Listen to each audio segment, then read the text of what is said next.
Assalamu alaikum dear students. Hope you are fit and fine. I am your host Parvez Wani. Today in this session we are going to discuss about the forest society and the colonialism. We will try to understand what is mean by deforestation, how are forests important to us, what was the impact of colonialism on forests and forest life. How were life of forest people affected by the colonizers or colonialism? All these things would be discussed in this chapter. I hope you will enjoy. So let us begin with the picture which you will see right now. Okay, see this picture very much closely. Try to understand what is this. ये picture देखकर आपको क्या नज़र आ रहा है? जी बिल्कुल, ये आपको नज़र आ रहा है एक फॉरेस्ट।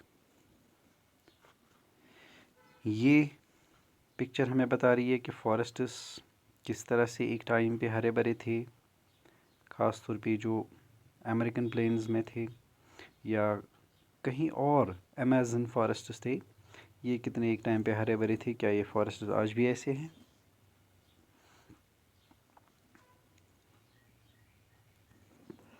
ये देखिए फॉरेस्ट्स में क्लोजली कुछ लोग लकड़ी काट रहे हैं। इन चीज़ों को गौर से देखिए कि क्या हो रहा है ये सब। तो चलिए स्टार्ट करते हैं हम इम्पोर्टेंस ऑफ फॉरेस्ट से।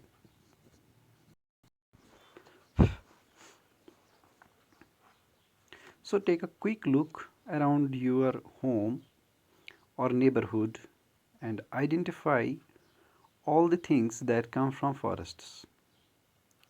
That is the paper in the book, desks, tables, doors, windows, colors, cloths, spices, the chocolates, honey, gum, coffee, tea, rubber. All these things, directly or indirectly, come from the forests. So forests provide us bamboo, wood for fuel, grass, charcoal, packaging, fruits, flowers, animals, birds, and many other things. In the Amazon forests or in the Western Ghats in India, it is possible to find as many as 500 different plant species in one forest patch. But between 1700 and 1995, the period of industrialization led to the destruction of large number of forests.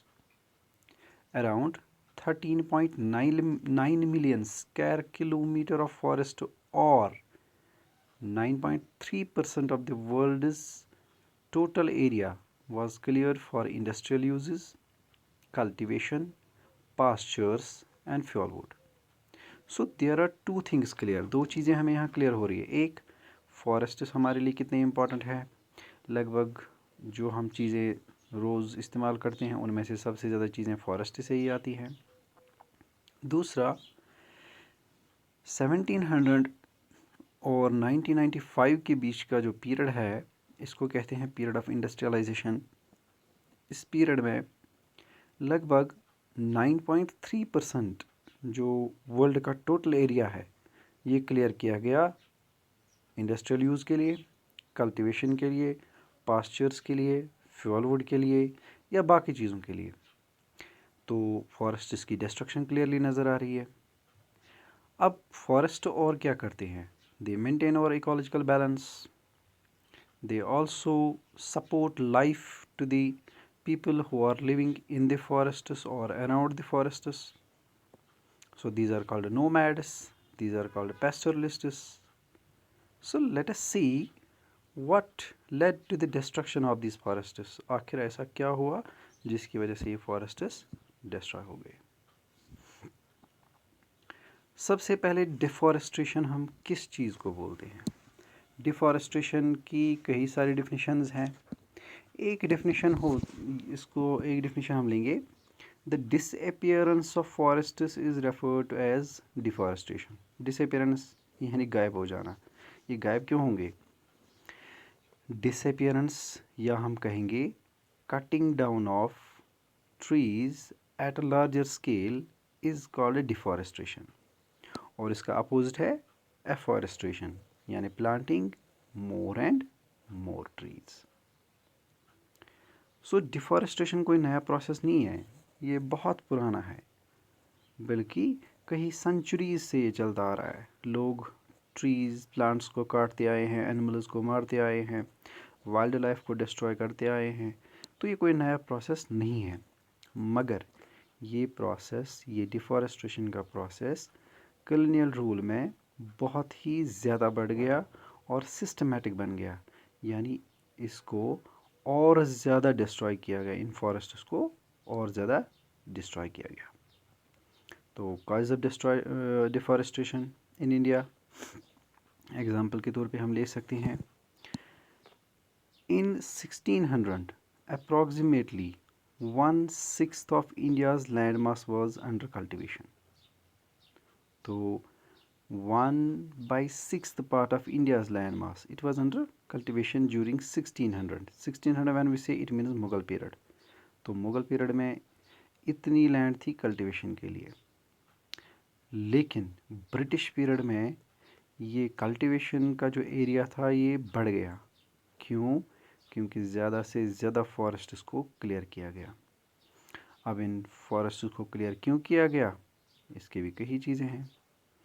कभी lands को expand करने के लिए, cultivation के लिए, कभी ship building के लिए ट्रीज़ को काटा गया, कभी रेलवे ट्रैक्स को बनाने के लिए, कभी प्लांटेशंस के लिए।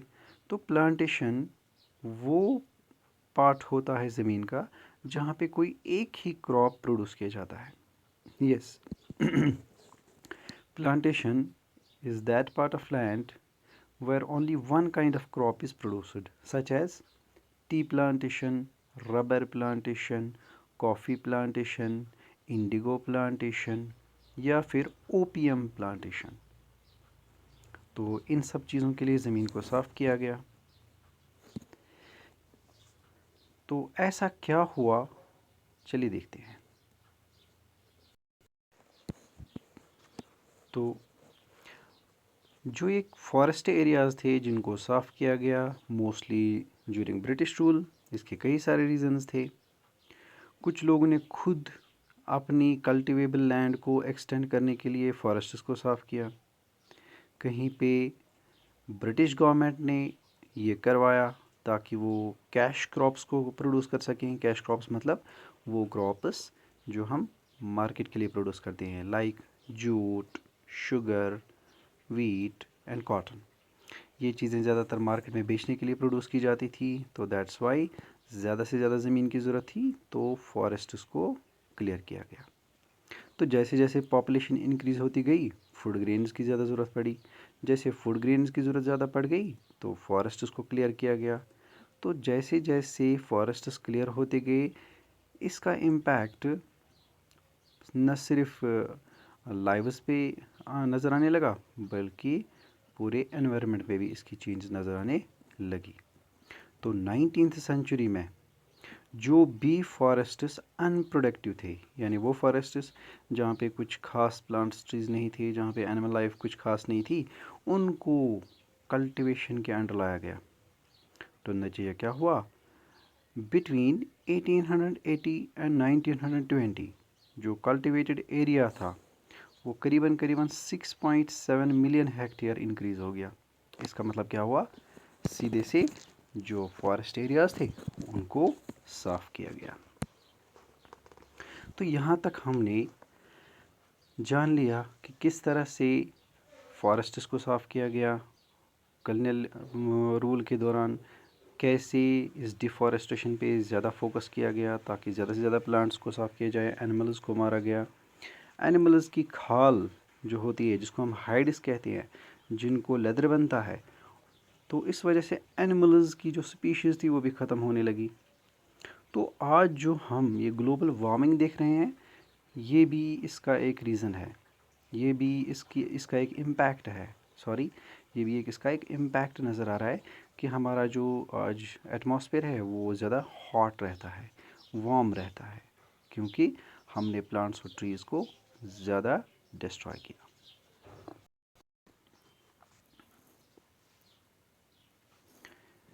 एटीन 1820s में जो इंग्लैंड था वहाँ पे फॉरेस्ट्स गायब होने लगे, क्योंकि वहाँ पे जैसे जैसे इंडस्ट्रीज़ बनाते गए, वो जैसे जैसे इंडस्ट्रीज़ बढ़ती गई, वैसे वैसे लैंड्स को क्लियर किया गया, वैसे वैसे लैंड्स ख़त्म होती गई, फॉरेस्ट एरियाज़ को ख़त्म किया गया। साथ ही में वो शिप बनाने के लिए ट्रीज़ का इस्तेमाल करते थे, तो वो ट्रीज़ ख़त्म होने लगे। तो ट्रीज़ हासिल करने के लिए वो अपने कुछ एक्सप्लोरर्स को भेजने लगे दूसरी कंट्रीज़ में। तो 1820s में इंडिया में भी कुछ ग्रुप्स यहाँ पे आए जिन्होंने यहाँ के ट्रीज़ का इस्तेमाल करना शुरू कर दिया। यानी शिप्स बन रहे थे ब्रिटेन में और उनकी लकड़ी, उनका रॉ मटेरियल वो हिंदुस्तान से आ रहा था। इसी तरह से जब 1850s में रेलवेज़ की लाइनें जो एस्टैब्लिश करने लगी, तो उनके लिए जो रॉ मटेरियल यूज़ होता था, ख़ास तौर पे जो वुड यूज़ होती थी, वो भी हिंदुस्तान से ले जाने लगे। तो नतीजा क्या हुआ, वहाँ ब्रिटेन की वजह से हिंदुस्तान में चेंज आने लगी।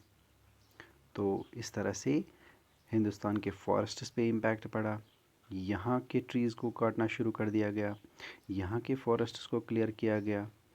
तो आप ये अंदाज़ा लगा सकते हैं कि जो कॉलोनियलिज़म था उसने किस तरह से इन फॉरेस्ट्स को तबाह करने के लिए पॉलिसीज़ बनाई। तो from 1860s the railway network expanded rapidly. By 1890 about 25,500 kilometers of track had been laid. So in 1946 the length of the tracks had increased to over 765,000. It means 7,65,000 kilometers. So as the railway tracks spread through India, the larger and larger number of trees were felled, it means cut down. As early as the 1850s, in the Madras Presidency alone, 35,000 trees were being cut annually for sleepers. So how can we define sleepers? I will show you. See this. These are called sleepers. These were the wooden planks laid across railway tracks. They hold the track in a position. तो जो ये लकड़ी के खंभे जैसे नज़र आ रहे हैं, इनको रेलवे ट्रैक्स के लिए इस्तेमाल किया जाता है and they were called as sleepers. तो पता चल रहा है कि मद्रास प्रेसिडेंसी में ही सिर्फ 35,000 ट्रीज़ को हर साल काटा जाता था इन स्लीपर्स को बनाने के लिए। तो यहाँ से ये क्लियरली नज़र आ रहा है कि कैसे ब्रिटिश गवर्नमेंट हिंदुस्तान के फॉरेस्ट रिसोर्सेज को यूटिलाइज़ कर रही थी, इंडिया के लिए नहीं बल्कि ब्रिटेन के लिए, बल्कि अपनी डेवलपमेंट के लिए। तो जैसे जैसे उनकी ये डिफॉरेस्टेशन पॉलिसी बढ़ती गई, वैसे वैसे फॉरेस्ट्स कम होते गए। तो यहाँ तक तो ये क्लियर आ रहा है समझ में कि फॉरेस्ट्स ख़त्म हो रहे थे क्योंकि ट्रीज़ ज़्यादा कट रहे थे, एनिमल्स की लाइफ डिस्टर्ब हो रही थी, वाइल्ड लाइफ डिस्टर्ब हो रही थी, इकोलॉजिकल बैलेंस डिस्टर्ब हो रहा था, और साथ ही साथ में उन लोगों की ज़िंदगी भी डिस्टर्ब हो रही थी जो इन फॉरेस्ट्स पे डिपेंड थे, जिनको आप नोमैड्स कहते हैं, पेस्टोरलिस्ट्स कहते हैं, या और किसी टर्म से हम यूज़ करते हैं, ट्राइबल्स की टर्म हम यूज़ करते हैं। तो उनकी लाइफ भी डिस्टर्ब होने लगी। तो यहाँ तक हमने डिस्कस किया कि रेलवे ट्रैक्स के लिए, शिप बिल्डिंग के लिए, कल्टीवेशन के लिए या बाकी किसी चीज़ के लिए फॉरेस्ट्स को क्लियर किया गया। और भी कुछ रीज़न्स थे जिनकी वजह से इन फॉरेस्ट्स को क्लियर किया गया। एक रीज़न था plantation. Large areas of natural forests were also cleared to make way for tea, coffee, rubber plantations to meet Europe's growing need for these communities. तो यहाँ से क्लियर ये भी समझ आ रहा है कि यूरोप में टी की ज़रूरत थी, कॉफ़ी की ज़रूरत थी, रबर की ज़रूरत थी, तो उन सारी ज़रूरतों को पूरा करने के लिए कॉलोनीज़ में फॉरेस्ट्स को क्लियर करके प्लांटेशंस बनाए जाते थे। तो प्लांटेशन मतलब जैसे आसाम, आपने सुना होगा, आसाम के बारे में सुना है। तो वहाँ पे एक टाइम पे फॉरेस्ट एरिया था, लेकिन फिर इस फॉरेस्ट एरिया को साफ़ करने के बाद वहाँ पे प्लांटेशंस एस्टैब्लिश किए गए, और इन प्लांटेशन से जो कुछ भी निकलता था वो सीधे यूरोप पहुँच जाता था। सो डियर स्टूडेंट्स, अभी तक हम डिस्कस कर रहे थे किस तरह से फॉरेस्ट्स को डिस्ट्रॉय किया जाता था, प्लांट्स को काटा जाता था, ट्रीज़ को काटा जाता था, कभी रेलवेज़ के लिए, कभी प्लांटेशंस के लिए, कभी कल्टिवेबल लैंड को एक्सपेंड करने के लिए। तो इन सब चीज़ों के लिए जब फॉरेस्ट्स डिस्ट्रॉय होते थे, तो यहाँ पे कुछ पिक्चर्स आपको नज़र आएंगी, जिससे आपको नज़र आएगा कि कैसे, किस तेज़ी से कॉलोनियल रूल के दौरान, या हम कहेंगे ब्रिटिश पीरियड के दौरान, फॉरेस्ट्स को क्लियर किया जाता था। तो कीनली देखिए इस चीज़ को। यहाँ आपको एक ट्रक नज़र आ रही है जिसमें बहुत बड़े बड़े लॉग्स नज़र आएंगे आपको, और दूसरी एक छोटी सी पिक्चर है जिसमें आपको कुछ लोग नज़र आएंगे जिनके सर पे कुछ बोझा सा है लकड़ी का।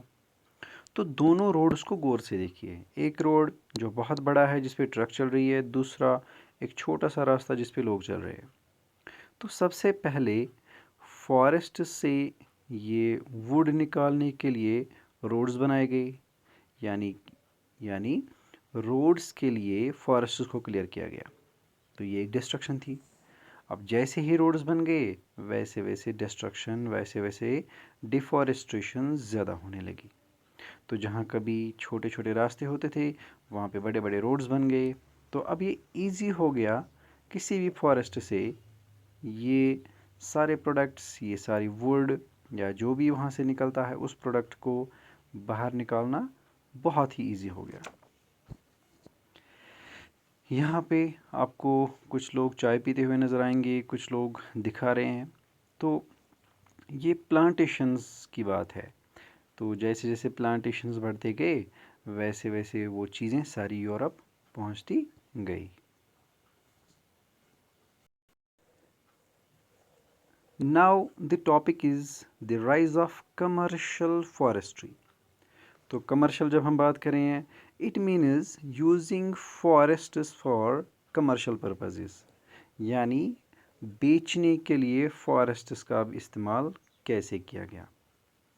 तो जब ब्रिटिश रूल हिंदुस्तान में स्टार्ट हुआ, और उन्होंने ब्रिटिश रूल के दौरान जो ब्रिटेन में शिप्स बनाए जाते थे या रेलवे ट्रैक्स बनाए जाते थे, उनके लिए ज़्यादा से ज़्यादा वुड यूज़ की गई। तो जैसे जैसे वुड ज़्यादा यूज़ होती गई, वैसे वैसे फॉरेस्ट्स डिस्ट्रॉय होते गए। तो रिकवरी का कोई चांस नहीं था, क्योंकि नए ट्रीज़ को प्लांट नहीं किया जाता था। तो ब्रिटिश गवर्नमेंट को अब डर लगा कि अगर हमने ऐसे ही फॉरेस्ट्स काट दिए, तो एक वक्त आएगा जब हमारे पास कुछ नहीं होगा, हम कहाँ से लकड़ी फिर लाएंगे। तो उन्होंने क्या किया, उन्होंने जर्मनी से एक एडवाइज़र को बुलाया जो उन्हें इस फॉरेस्ट से रिलेटेड या फॉरेस्ट कंजर्वेशन से रिलेटेड उन्हें एडवाइस देगा। तो उस जर्मन एडवाइज़र का नाम था डाइट्रिच ब्रैंडीज़। हाँ जी, डाइट्रिच ब्रैंडीज़। तो उसको बनाया गया inspector general of forests. Hindustan में उसको क्या बनाया गया, इंस्पेक्टर जनरल ऑफ फॉरेस्ट्स। तो ब्रैंडीज़ ने बहुत ज़्यादा ऑब्ज़र्व किया, डे फॉरेस्ट्स में चला गया, वहाँ उनको फॉरेस्ट को पूरी तरह से ऑब्ज़र्व किया, साइंटिफिकली ऑब्ज़र्व किया, और फाइनली कुछ सजेशंस दी। तो पहली सजेशन थी कि जो ये फॉरेस्ट्स में ट्रीज़ काटे जाते हैं, ये एक लीगल सिस्टम होना चाहिए, यानी लाज बनाने चाहिए फॉरेस्ट्स को। ये फॉरेस्ट में ट्रीज़ काटने के लिए लाज बनाने चाहिए, लाज होने चाहिए।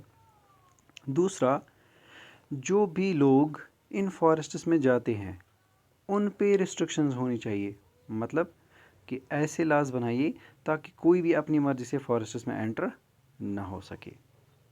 तो अगर कोई ऐसा करता है, उसको पनिशमेंट होनी चाहिए, उसको फ़ाइन लगना चाहिए। तो ब्रांडीज़ ने क्या किया? ब्रांडीज़ ने एक Indian forest service department setup किया 1864 में, और इस तरह से 1865 में पहली बार पहला इंडियन फॉरेस्ट एक्ट पास हुआ। यानी 1865 में एक फॉरेस्ट एक्ट पास हुआ, इसको नाम पड़ गया इंडियन फॉरेस्ट एक्ट ऑफ 1865। तो देहरादून में एक इंपीरियल फॉरेस्ट रिसर्च इंस्टीट्यूट भी सेटअप किया गया 1906 में। इन सब का क्या मतलब था? इन सब चीज़ों की क्या ज़रूरत थी या इनका क्या इम्पैक्ट पड़ गया? तो मकसद यही था कि कुछ लॉज बनाए जाए ताकि फॉरेस्ट्स को कंज़र्व किया जाए। कंज़र्व क्यों किया जाए? ताकि ब्रिटिशर्स इसको आराम से एक्सप्लॉइट कर सकें। तो किसी तरह की जो भी मूवमेंट होती थी इंडियंस की तब तक, उसको हम रोक लें। तो जैसे जैसे इंडियंस की मूवमेंट रुकेगी, वैसे वैसे फॉरेस्ट रिसोर्सेज को ब्रिटिश गवर्नमेंट अपने मतलब के लिए, अपनी कंट्री के लिए उसको एक्सप्लॉइट करेंगे। तो in that case forest act which divided the Indian forests into 3 categories। जी बिल्कुल, इंडियन फॉरेस्ट एक्ट ऑफ 1865 ने हिंदुस्तान के फॉरेस्ट्स को 3 कैटेगरीज में डिवाइड किया। एक कैटेगरी जिसको नाम पड़ गया रिजर्व्ड फॉरेस्ट्स, दूसरे प्रोटेक्टेड फॉरेस्ट्स, और तीसरे विलेज फॉरेस्ट्स। रिजर्व्ड फॉरेस्ट्स वो फॉरेस्ट्स थे जो बहुत ज़्यादा रिच थे प्रोडक्ट्स में, यानी जहाँ पे बहुत ज़्यादा इंपॉर्टेंट चीज़ें निकलती थी। वहाँ पे क्या निकलता था? जैसे शिप बनाने के लिए वहाँ पे लकड़ी होती थी, या मेडिसिनल प्लांट्स होते थे, या गम निकलता था। तो इन फॉरेस्ट्स को कहा गया रिजर्व्ड फॉरेस्ट, क्योंकि these forests were reserved only for the British government. So no villager could enter these forests without permission. तो अगर कोई जाएगा भी, सबसे पहले उसको परमिशन लेनी होगी ब्रिटिश गवर्नमेंट से। दूसरा प्रोटेक्टेड फॉरेस्ट्स, ये वो फॉरेस्ट्स थे जो ज़्यादा रीच तो नहीं थे, लेकिन इनमें जैसे ग्रास या रेलवे ट्रैक्स के लिए लकड़ियाँ निकलती थी, या कुछ जड़ी बूटी निकलते थे। तो इन फॉरेस्ट्स को नाम दिया गया प्रोटेक्टेड। मतलब इन फॉरेस्ट्स में इंडिया के लोग जो इन फॉरेस्ट के नज़दीक रहते थे, वो इन फॉरेस्ट्स में जा सकते थे, लेकिन एक पर्टिकुलर पीरियड के दौरान, यानी दिन में से फॉर एग्ज़ाम्पल 1 या 2 घंटे जा सकते हैं। और इन 1-2 घंटों में वो वहाँ पे जो चीज़ें निकलती हैं वो निकालेंगे, लेकिन तब भी उन्हें पहले परमिशन लेना होगा। यानी रिजर्व्ड फॉरेस्ट में कोई नहीं जाएगा, प्रोटेक्टेड फॉरेस्ट में जा सकते हैं, लेकिन उनकी एक्टिविटीज़ पे नज़र रखी जाती थी। वो वहाँ से क्या कलेक्ट करते हैं उसका हिसाब रखा जाता था, और उन्हें परमिशन भी लेना पड़ता था। तीसरी कैटेगरी विलेज फॉरेस्ट्स। इन फॉरेस्ट्स को ओपन रखा गया सबके लिए, क्योंकि उनमें कुछ था ही नहीं। तो जो लोग इन फॉरेस्ट्स के नज़दीक रहते थे, विलेज फॉरेस्ट्स के, उन्हें अलाउ किया गया कि आप जा सकते हैं, अपने जानवर लेकर जा सकते हैं, वहाँ पे जो निकालना है निकालिए। लेकिन जैसा कि मैंने पहले कहा, उन फॉरेस्ट में कुछ खास नहीं था। तो 1865 का जो ये एक्ट था, इसने रिस्ट्रिक्ट कर दी मूवमेंट लोगों की, ख़ास तौर पे उन लोगों की जिनकी ज़िंदगी, जिनकी लाइफ इन फॉरेस्ट्स पे डिपेंड थी। मतलब वो खाने पीने की चीज़ें निकालते थे यहाँ से, वो सब्जियाँ निकालते थे, वो फ्रूट्स निकालते थे, वो अपने जानवरों को ले जाते थे इन फॉरेस्ट्स में चरवाने के लिए, ग्रेजिंग के लिए। लेकिन अब इनकी मूवमेंट रिस्ट्रिक्ट हो गई। तो अब इन लोगों का क्या होगा और इन फॉरेस्ट्स का क्या होगा, ये तो क्लियर नज़र आ रहा है। ब्रिटिश गवर्नमेंट रिजर्व फॉरेस्ट्स को सिर्फ अपने लिए यूज़ कर रही है। प्रोटेक्टेड फॉरेस्ट्स में कुछ लोग जा सकते हैं, कुछ टाइम के लिए जा सकते हैं। विलेज फॉरेस्ट में कुछ है ही नहीं।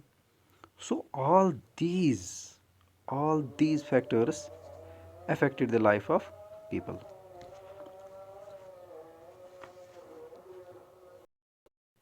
So dear students, अभी तक हम डिस्कस कर रहे थे किस तरह से फॉरेस्ट्स को डिस्ट्रॉय किया जाता था, प्लांट्स को काटा जाता था, ट्रीज़ को काटा जाता था, कभी रेलवेज़ के लिए, कभी प्लांटेशंस के लिए, कभी कल्टिवेबल लैंड को एक्सपेंड करने के लिए।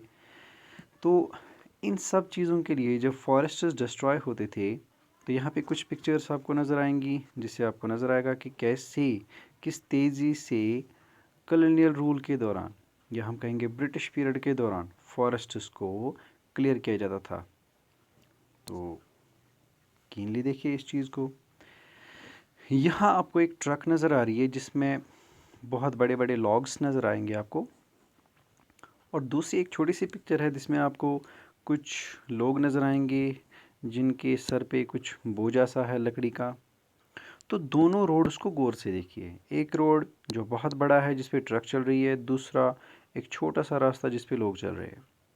तो सबसे पहले फॉरेस्ट से ये वुड निकालने के लिए रोड्स बनाए गए, यानी यानी रोड्स के लिए फॉरेस्ट को क्लियर किया गया। तो ये एक डिस्ट्रक्शन थी। अब जैसे ही रोड्स बन गए, वैसे वैसे डिस्ट्रक्शन, वैसे वैसे डिफॉरेस्ट्रेशन ज़्यादा होने लगी। तो जहाँ कभी छोटे छोटे रास्ते होते थे, वहाँ पे बड़े बड़े रोड्स बन गए। तो अब ये इजी हो गया किसी भी फॉरेस्ट से ये सारे प्रोडक्ट्स, ये सारी वुड या जो भी वहाँ से निकलता है, उस प्रोडक्ट को बाहर निकालना बहुत ही इजी हो गया। यहाँ पे आपको कुछ लोग चाय पीते हुए नज़र आएंगे, कुछ लोग दिखा रहे हैं। तो ये प्लांटेशंस की बात है। तो जैसे जैसे प्लांटेशंस बढ़ते गए, वैसे वैसे वो चीज़ें सारी यूरोप पहुँचती गई। Now the topic is the rise of commercial forestry. तो कमर्शियल जब हम बात करें हैं, it means using forests for commercial purposes, यानी बेचने के लिए फॉरेस्ट्स का अब इस्तेमाल कैसे किया गया।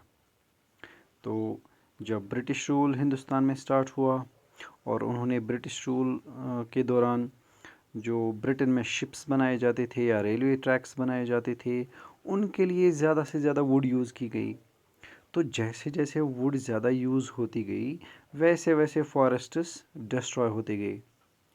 तो रिकवरी का कोई चांस नहीं था, क्योंकि नए ट्रीज़ को प्लांट नहीं किया जाता था।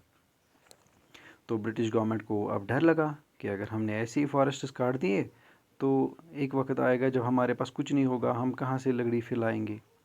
तो उन्होंने क्या किया, उन्होंने जर्मनी से एक एडवाइज़र को बुलाया जो उन्हें इस फॉरेस्ट से रिलेटेड या फॉरेस्ट कंजर्वेशन से रिलेटेड उन्हें एडवाइस देगा। तो उस जर्मन एडवाइज़र का नाम था डाइट्रिच ब्रैंडीज़। हाँ जी, डाइट्रिच ब्रैंडीज़। तो उसको बनाया गया inspector general of forests. Hindustan में उसको क्या बनाया गया, इंस्पेक्टर जनरल ऑफ फॉरेस्ट्स। तो ब्रैंडीज़ ने बहुत ज़्यादा ऑब्ज़र्व किया, डे फॉरेस्ट्स में चला गया, वहाँ उनको फॉरेस्ट को पूरी तरह से ऑब्ज़र्व किया, साइंटिफिकली ऑब्ज़र्व किया, और फाइनली कुछ सजेशंस दी। तो पहली सजेशन थी कि जो ये फॉरेस्ट्स में ट्रीज़ काटे जाते हैं, ये एक लीगल सिस्टम होना चाहिए, यानी लॉज बनाने चाहिए फॉरेस्ट्स को। ये फॉरेस्ट में ट्रीज़ काटने के लिए लॉज बनाने चाहिए, लॉज होने चाहिए। दूसरा, जो भी लोग इन फॉरेस्ट्स में जाते हैं, उन पे रिस्ट्रिक्शंस होनी चाहिए। मतलब कि ऐसे लॉज बनाइए ताकि कोई भी अपनी मर्ज़ी से फॉरेस्ट्स में एंटर ना हो सके। तो अगर कोई ऐसा करता है, उसको पनिशमेंट होनी चाहिए, उसको फ़ाइन लगना चाहिए। तो ब्रैंडीज़ ने क्या किया, ब्रैंडीज़ ने एक Indian forest service department setup किया 1864 में, और इस तरह से 1865 में पहली बार पहला इंडियन फॉरेस्ट एक्ट पास हुआ। यानी 1865 में एक फॉरेस्ट एक्ट पास हुआ, इसको नाम पड़ गया इंडियन फॉरेस्ट एक्ट ऑफ 1865। तो देहरादून में एक इंपीरियल फॉरेस्ट रिसर्च इंस्टीट्यूट भी सेटअप किया गया 1906 में। इन सब का क्या मतलब था, इन सब चीज़ों की क्या ज़रूरत थी या इनका क्या इम्पैक्ट पड़ गया?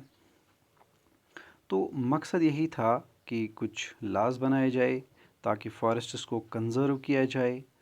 कंज़र्व क्यों किया जाए? ताकि ब्रिटिशर्स इसको आराम से एक्सप्लॉइट कर सकें। तो किसी तरह की जो भी मूवमेंट होती थी इंडियंस की तब तक, उसको हम रोक लें। तो जैसे जैसे इंडियंस की मूवमेंट रुकेगी, वैसे वैसे फॉरेस्ट रिसोर्सेज को ब्रिटिश गवर्नमेंट अपने मतलब के लिए, अपनी कंट्री के लिए उसको एक्सप्लॉइट करेंगे। तो in that case forest act which divided the Indian forests into three categories। जी बिल्कुल, इंडियन फॉरेस्ट एक्ट ऑफ 1865 ने हिंदुस्तान के फॉरेस्ट्स को 3 कैटेगरीज में डिवाइड किया। एक कैटेगरी जिसको नाम पड़ गया रिजर्व्ड फॉरेस्ट्स, दूसरे प्रोटेक्टेड फॉरेस्ट्स और तीसरे विलेज फॉरेस्ट्स। रिजर्व्ड फॉरेस्ट्स वो फॉरेस्ट्स थे जो बहुत ज़्यादा रिच थे प्रोडक्ट्स में, यानी जहाँ पे बहुत ज़्यादा इंपॉर्टेंट चीज़ें निकलती थी। वहाँ पे क्या निकलता था? जैसे शिप बनाने के लिए वहाँ पे लकड़ी होती थी, या मेडिसिनल प्लांट्स होते थे, या गम निकलता था। तो इन फॉरेस्ट्स को कहा गया रिजर्व्ड फॉरेस्ट, क्योंकि these forests were reserved only for the British government. So no villager no villager could enter these forests without permission. तो अगर कोई जाएगा भी, सबसे पहले उसको परमिशन लेनी होगी ब्रिटिश गवर्नमेंट से। दूसरा प्रोटेक्टेड फॉरेस्ट्स, ये वो फॉरेस्ट्स थे जो ज़्यादा रीच तो नहीं थे, लेकिन इनमें जैसे ग्रास या रेलवे ट्रैक्स के लिए लकड़ियाँ निकलती थी, या कुछ जड़ी बूटी निकलते थे। तो इन फॉरेस्ट्स को नाम दिया गया प्रोटेक्टेड। मतलब इन फॉरेस्ट्स में इंडिया के लोग जो इन फॉरेस्ट के नज़दीक रहते थे, वो इन फॉरेस्ट्स में जा सकते थे, लेकिन एक पर्टिकुलर पीरियड के दौरान, यानी दिन में से फॉर एग्ज़ाम्पल 1 या 2 घंटे जा सकते हैं। और इन 1-2 घंटों में वो वहाँ पे जो चीज़ें निकलती हैं वो निकालेंगे, लेकिन तब भी उन्हें पहले परमिशन लेना होगा। यानी रिजर्व्ड फॉरेस्ट में कोई नहीं जाएगा, प्रोटेक्टेड फॉरेस्ट में जा सकते हैं, लेकिन उनकी एक्टिविटीज़ पे नज़र रखी जाती थी। वो वहाँ से क्या कलेक्ट करते हैं उसका हिसाब रखा जाता था, और उन्हें परमिशन भी लेना पड़ता था। तीसरी कैटेगरी विलेज फॉरेस्ट्स। इन फॉरेस्ट्स को ओपन रखा गया सबके लिए, क्योंकि उनमें कुछ था ही नहीं।